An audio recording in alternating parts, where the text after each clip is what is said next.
L'Onvet dit que la création du monde est issue d'un Big Bang, d'une explosion de l'œuf de cuivre. C'est la même chose que dit la Bible. Parce que la Bible, c'est l'Onvet, hein. La terre était informe et vide. Il y avait les ténèbres à la surface de l'abîme. Et l'esprit de Tario se mouvait au-dessus des eaux. Et Dieu dit que la lumière soit, la lumière fut. La lumière soit là, c'est quoi? C'est une explosion. Quelle est une explosion après la lumière? Il y a eu explosion. Il y a eu 6 explosions pour la création. L'explosion 1 a créé des entités de lumière. L'explosion 2 a créé les mondes, les univers, les multivers. L'explosion 3 a créé la vie, parce que les entités sont au-delà de la vie. L'explosion 4 a créé les astres. L'explosion 5 a créé les animaux. L'explosion 6 a vu l'homme apparaître. Et il y a eu une 7e explosion. C'est là que Dieu lui-même a joui d'une jouissance infinie. C'est là que Dieu s'est reposé. Il a joui. Parce que quand on jouit, on se repose. Chaque jour équivaut à une éjaculation, donc une jouissance. D'où à chaque fin de création, on dit, et Dieu vit que c'était bon. Après l'acte sexuel, parfois le gars te demande quoi? C'était bon. N'est-ce pas, non? Voilà. Donc c'était bon, hein. Mais la seule fois que c'était pas bon, c'est quand Dieu a créé les multivers, au 2e cycle créatif. Donc, il y a eu des jouissances, il jouit aujourd'hui. La jouissance de Dieu est cyclique. Dieu jouit par cycle de création. Maintenant, il y a une jouissance qui n'est pas finie, qui est infinie. C'est la jouissance du 7e cycle créatif. C'est-à-dire que quand l'esprit créateur a atteint le bout de son imagination, l'imagination ultime, l'esprit de Dieu qui crée, c'est la femme. Parce que Dieu n'a rien créé aussi, hein, pour bien parler. Mais Dieu n'a rien créé. Dieu a manifesté le créateur, qu'on appelle l'esprit. Et c'est lui qui est dans nous. La chaleur, l'esprit qui vit là, c'est lui qui nous a créé. C'est pas Dieu. Dieu n'est pas un esprit. Dieu est au-delà de l'esprit. Mais l'esprit agit au nom de Dieu. Hein? L'esprit est une création. Ce qui te crée laisse sa marque en toi. Et la marque de ce qui nous a créé est en nous, l'esprit. Et donc, ce jouisseur, au nom de Dieu, a joui 6 fois. Et il y a eu une grande jouissance qui demeure jusqu'à aujourd'hui. Il est dans la jouissance infinie, éternelle. L'éternité, c'est-à-dire c'est un éternel recommencement. Oh non, c'est pas ennuyant, regarde, on est là, non? On s'est jamais ennuyé. On rentre dans l'âge du verseau, non? Mais déjà, il y a des gens qui l'ont vécu. Mais nous, on le revit comme si ça n'a jamais été. Tout est vanité. La création est une vanité. Dieu est une vanité. On est même là pourquoi? On ne sait pas pourquoi on est là. Pourquoi on est là? On va où? Pourquoi on est apparu? Comprends pas. En fait, on est là pour jouir. Tu jouis jusqu'à ce que tu repars dans l'éternité. On fait l'expérience de la vie. Les êtres du haut ne font pas l'expérience de la vie, ils font l'expérience de la jouissance. Ils jouissent à toujours. C'est pourquoi n'ont-ils pas besoin de femmes?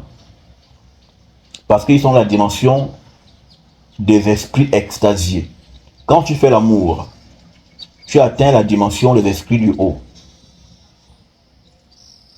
C'est-à-dire que tu atteins la dimension du goût. Bon, une fois que tu as joué, est-ce que tu as envie de le faire? N'est-ce pas, non? Le goût est fini, non? Voilà. L'homme ne t'intéresse plus. Pareillement pour l'homme, la femme ne l'intéresse plus dans le moment là qui vient de jouir. Exactement, c'est dans cette fréquence mystique que sont les entités supérieures. Ils sont dans une dimension où la jouissance les a accomplis. La jouissance accomplit l'homme et la femme. Et quand l'homme entre en toi, vous reformez l'homme originel. Vous reformez Adam. Mais dans le sens inverse, parce qu'au début, c'est toi qui étais en l'homme. Mais lors du sexe, c'est l'homme qui est en toi. Tu deviens en fait... Tu deviens en fait l'Adam qui porte l'autre Adam. C'est-à-dire avant que la femme soit manifestée, elle était à l'intérieur de l'homme. Mais lors du sexe, c'est l'homme qui va à l'intérieur de la femme, au travers de la même blessure qu'on avait faite sur Adam. Parce que la blessure n'a pas été guérie. Elle a été déplacée. La cavité vaginale, C'est la blessure là-dedans. Et ça a été laissé ouvert pour que, à chaque fois que Adam voudrait retrouver la dent originelle, il n'a qu'à pénétrer le trou là pour le trouver sur lui-même. Hein? C'est pourquoi le vagin ressemble à une blessure. Une blessure saccagée d'ailleurs. Et cette blessure saigne chaque mois. C'est une blessure, non? Ça saigne.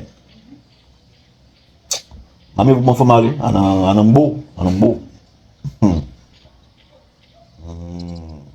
Le docteur du sexe. Il n'y a pas de guerre, c'est que c'est l'homme qui a été déréglé. Une fois que l'homme retrouvera les règles, c'est-à-dire l'équilibre, il n'y a aucune guerre. Regarde, quand tu fais l'amour avec un homme, est-ce que c'est la guerre? Mais en fait, c'est une guerre, hein? Mais tu ne sais pas ça. C'est deux espèces qui s'affrontent. Cette guerre d'espèces, elle crée quoi? Elle crée une harmonie. Cette harmonie se change en quoi? En goût. Si un homme ne te traite pas bien au lit, que c'est un mouilleur, est-ce que tu seras contente? Non, non, tu seras les nerfs tendus. Parce que il n'a pas été, il ne t'a pas secoué. C'est une violence qui en fait vise l'équilibre. Un homme doit te secouer au lit parce que c'est deux espèces qui s'affrontent. Il doit faire ses preuves. Il doit défendre sa race. Il ne doit pas en même temps qu'il pénètre, il a éjaculé. C'est honteux. Même lui, il a même honte. Il va t'expliquer que non, en fait, il a quelques petits problèmes de santé, mais ça va s'arranger. Non, mais il a honte. Parce que il trahit toute une catégorie de gens. Il trahit les hommes, à tes tours aussi quand même. Un petit vagin, tu n'arrives pas à corriger ça. Hein? Tu n'arrives pas à dompter cette femme. Et une fois que la femme est domptée, ça crée une harmonie. Donc, les mondes s'affrontent pour en fait atteindre la dimension de l'équilibre. Il n'y a pas matière à avoir peur. C'est pourquoi justement, regarde, quand un homme et une femme font l'amour, mais ils transpirent, non? Voilà. Vraiment, c'est comme si le gars cogne comme s'il avait... Je sais pas, mais vraiment, tu sens que c'est brutal. Mais cette brutalité vise quelque chose, ça vise l'équilibre. Et une fois que les gens sont équilibrés, ça va, tout le monde s'en sort vivant. Que Tari soit glorifié.